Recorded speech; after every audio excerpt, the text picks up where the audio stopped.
আসসালামু আলাইকুম সম্মানিত প্রিয় দর্শক শ্রোতাবৃন্দ, সবাইকে স্বাগতম। এমআর রনি ইন্ডিয়ান ব্লকের পক্ষ থেকে দেশ ও দেশের বাইরে যারা আছেন সবাইকে স্বাগতম। দর্শক শ্রোতাবৃন্দ, আজকে বাংলাদেশের সব থেকে যে নাম করা জায়গাটা সেটা হচ্ছে যশোর জেলার ঝিগরগাছা। সব থেকে যেই চাষাবাদের সব থেকে বাণিজ্য যে জায়গাটা, সে জায়গাটায় কিন্তু আজকে চলে এসেছি ঝিগরগাছা থানায়। তো দর্শক শ্রোতা, আমরা জানি যে ঝিগরগাছা থানার কিন্তু বারাকপুর, মধুখালী, মিষ্টিদেড়া, তারপরে এভরিথিং যত গ্রামগুলো আছে দেখা যাচ্ছে আপনার বেনিয়ালি, এর ভিতরে যে চাষে কিন্তু বিখ্যাত, সেই বিখ্যাত চাষ নিয়ে কিন্তু আজকে চলে এসেছি। অগ্রিম সেই চাষ টপিক চান, এই সে টপিক চান চারা যেটা দেখতে পাচ্ছেন সামনে, পাতাকপি, ফুলকপি, এভরিথিং। আমরা আজকে দেখবো যে এই পাতাকপি, ফুলকপি এই জাতটা মুন্না ভাই কোথা থেকে কিনে নিয়ে এসেছে, কিভাবে এই চাষটা করেছে, এর আগে কিন্তু আমি কিভাবে লাগাচ্ছিল, কতটুকু দূরত্ব, সেই ভিডিওটা কিন্তু আমার ইউটিউব চ্যানেলে বা ফেসবুক পেজে MR Roni Indian blogger Roni. তো অবশ্যই আপনারা এই কিন্তু সব ধরনের চারা কিন্তু আপনারা দেখতে পাচ্ছেন। দর্শক, এই যে ভুঁইটা দেখতে পাচ্ছেন এটা হচ্ছে পটল ভুঁই। পটল ভুঁইর কিন্তু বান আছে, কিন্তু মোটামুটি এখনো পটল ভুঁই ভালোভাবে কিন্তু আটিনি। তো তার ভিতরে কিন্তু এখানে দুই রকম চাষ করছে আজকে সেই মুন্না ভাই। তার মুখ থেকেও আজকে আমরা কিছু বেশ কম কথা শুনবো যে এই টপিক চান চারাটা কোথা থেকে সংগ্রহ করেছে, কি পদ্ধতিতে চাষ করছে, কিভাবে চাষ করলে সব থেকে ভালো হবে সেটাও কিন্তু আমরা জানবো, বা আগে কিন্তু ভিডিওই মুন্নার কাছ থেকে আমরা শুনছিলাম। তো দর্শক শ্রোতা, এই চারাটা আমি আজকে বলবো যে এই চারাগুলো কোথা থেকে সংগ্রহ করেছে। দর্শক, আমি আজকে আপনাদের দেখাবো আজকে বিগত 14 থেকে 16 দিনের ভিতরে এই 16 দিন মতন এই চারাগুলো লাগানো হয়েছে। তো দর্শক, কতটুক দূরত্ব বা লাগানো হয়েছে, কেমন গাছগুলো বড় হয়েছে, সেই বিষয় নিয়ে কিন্তু আজকে আমি আপনাদেরকে চারাও দেখাবো। দর্শক, এখানে যদি দেখানো হয় ঘুরোয় ঘুরোয়, সব কিন্তু এখানে যে চারাগুলো দেখতে পাচ্ছেন এই চারাগুলো হচ্ছে পাতাকপি, ফুলকপির চারা। তো দেখেন চারি নিচে দিয়ে কিন্তু 1 হাত অন্তর অন্তর, 1 হাতের একটু কম, এর ভিতরে কিন্তু দেখতে পাচ্ছেন এই চারাগুলো লাগানো। তো এই 1 হাত করে লাগানোর কারণ কি সেটাও কিন্তু আজকে আমি আপনাদের বলবো। এখানে দেখতে পাচ্ছেন যে 1 হাত যে চারাগুলো লাগানো, কারণ যখন পাতাকপিটা একটু বড় সাইজের হবে, এই টপিক চান পাতাকপি কিন্তু এর গোড়টা একটু বড়, বা আমরা মুন্না ভাইয়ের কাছ থেকে শুনেছি যে মুন্না ভাই কিন্তু এই মাঠে এখন প্রথম কিন্তু আগামী, কারণ এই পাতাকপিটা কিন্তু শীতকালীন মৌসুমের ফলন।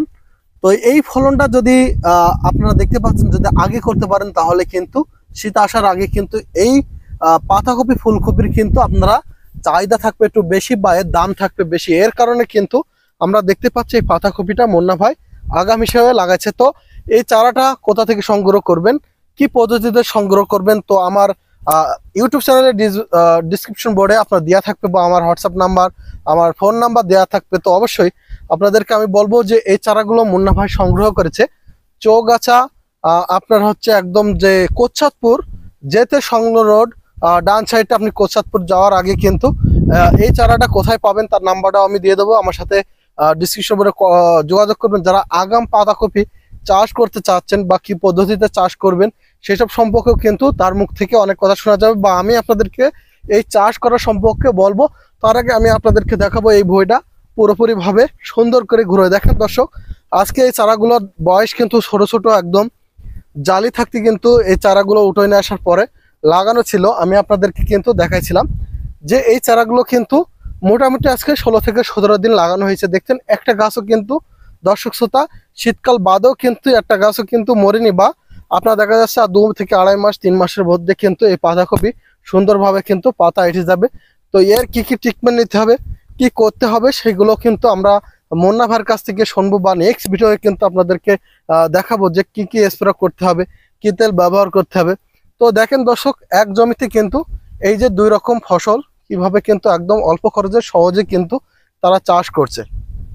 তো সঠিক পদ্ধতিতে বা সঠিক নিয়মে যদি আমরা চাষ করতে পারি, তাহলে কিন্তু এই সময় কিন্তু আমরা লাভবান হব। কারণ কি, পাতাকপি এখন মোটামুটি কিন্তু বাজারে নেই, সেহেতু আপনার যদি শীতকালে আসার আগে যদি এই চারাগুলো যদি চারার থেকে যদি আপনার মোটামুটি ফল চলে আসে, তাহলে কিন্তু আমরা এর থেকে বাণিজ্যিক অনেক বাড়াতে পারবো। তো দর্শক, এখানে দেখতে পাচ্ছেন যে চারাগুলো এখানে 1 বিঘে ভুঁইতে কিন্তু 5 থেকে 6 হাজার চারা কিন্তু এখানে লাগানো আছে।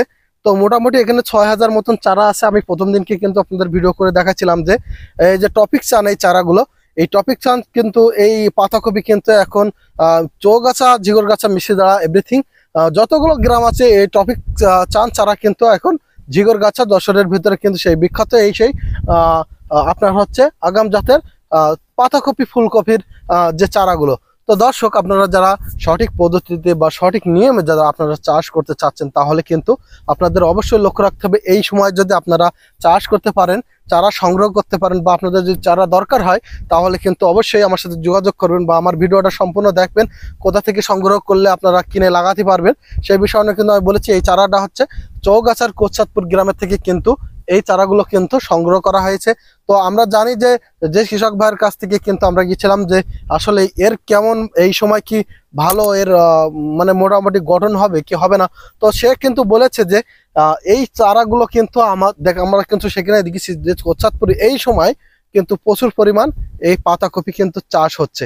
তো আপনারা যারা সঠিক পদ্ধতি বা সঠিক নিয়মে যারা চাষ করবেন বা যে কোনো পরামর্শ লাগে তাহলে কিন্তু আমাদের সাথে যোগাযোগ করতে পারেন, কথা বলতে পারেন, এই টপিক চারাগুলো সংগ্রহ করতে পারেন।